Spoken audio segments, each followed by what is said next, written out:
rest of the system pushing its way to the east, we're still going to be dealing with some storms. We're still tracking the summertime sizzle. We still have fires to talk about, and believe it or not, we are still talking about some snow showers. So let's look at the last few hours of satellite and radar composite loop showing you some of that heavy rain across the upper Midwest, down across Peoria. You have seen some of those heavier showers too, and we do want to focus in on one tiny area, this meso low. That's what we call it. It's a cluster of some showers and storms. You can see an area of low pressure developing right in the center of that. That is working its way in across the northeast, and that could provide some rumbles of thunder and some stronger storms this afternoon as well. So a couple of areas to watch for today where it has rained, where we have seen those downpours.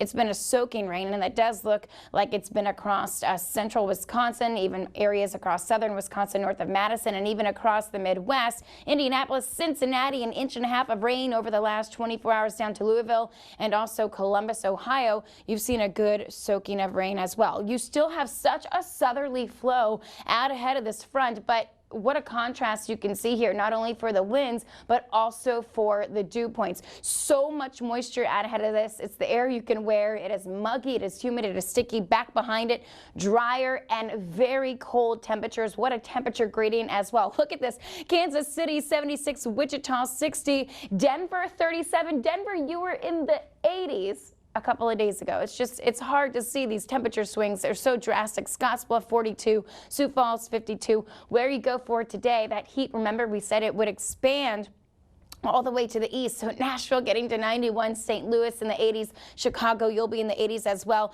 This is a drastic change. This is a very powerful cold front. And again, we have all of the ingredients coming together. We have some upper level support, kind of fades away a little bit as we go on throughout the day and even into your Saturday, but we're still going to carry the threat for some storms right along that boundary. And look how far south this goes. This goes pretty far south, even across the Dallas area, through Oklahoma, stretching through Arkansas, Missouri. Cluster of storms expected later on tonight. So we are going to have the chance for some of those stronger storms. And look how widespread this is from Green Bay through Chicago, through Kansas City, Wichita, Dallas, all the way down to the Austin area. All modes of severe weather will be possible. This is a good time to download the AccuWeather app. Keep it handy. And again, turn on those weather alerts because a lot of this will be happening into those later evening hours. Maybe you're going to bed. You want to be able to receive those severe thunderstorm warnings and also any tornado warnings that may pop up. And again, as we mentioned, that front does continue to swing its way further to the south. And for our Friday, the heat also continues out ahead of it.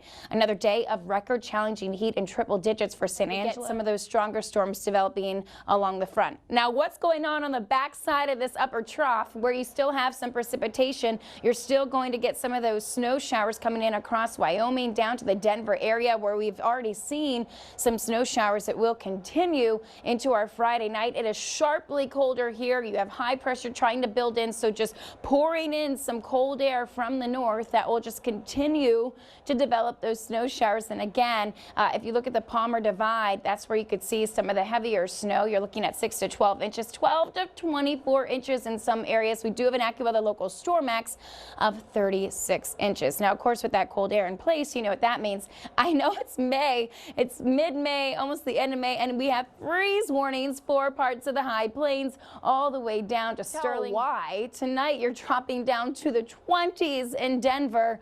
Out ahead of it, where it's still muggy and humid and you'll have those storms, your temperatures are going to be kind of sticky and uncomfortable in the 60s. But you do have widespread colder air across the north central. And again, that will hang around for your Saturday as well. Much cooler air just pouring in from the north.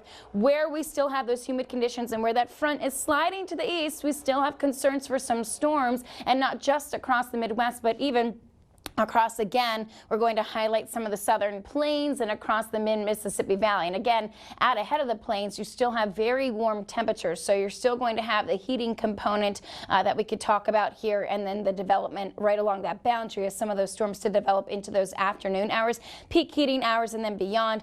Look at that linear formation of some storms. So again, we have to watch and highlight this area for some of those stronger storms. Hail, flash flooding, isolated tornadoes, damaging wind gusts. We do have an AccuWeather local storm max from Indy all the way down to Dallas of 80 miles per hour with some of those gusty storms. That front swings its way further to the south as we head throughout the weekend with the much colder air following in back behind it, and many of you will be experiencing just the start of next week. And let's also talk about the fires. At this time, 17 large fires still uncontained.